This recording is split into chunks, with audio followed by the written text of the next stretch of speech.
ప్రముఖ ఆధ్యాత్మిక క్షేత్రం శ్రీశైలంలో అన్యమత ప్రార్థనలు కలకలం రేపాయి.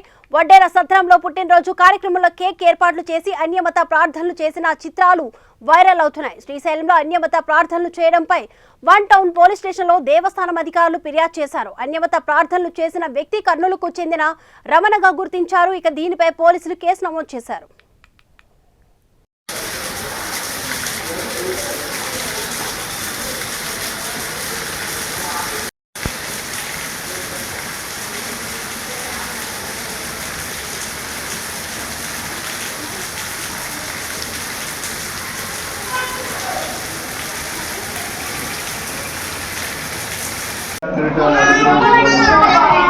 నూతన సంవత్సరంలో అడుగుపెట్టేటప్పుడు మీ పాదములకు స్తోత్రములు. మీ సాక్షిగా నిలబెట్టుకుని అభివృద్ధి దశలో తీసుకురామని ప్రార్థిస్తున్నాం. ఇక్కడ చేరిన పెద్ద పిల్లలను పేరు పేరువంతును ఆశీర్వదించండి. యేసయ్య పరిశుద్ధ నామమును ప్రార్థన చేసి వేడుకుంటున్నాము పరమ తండ్రి.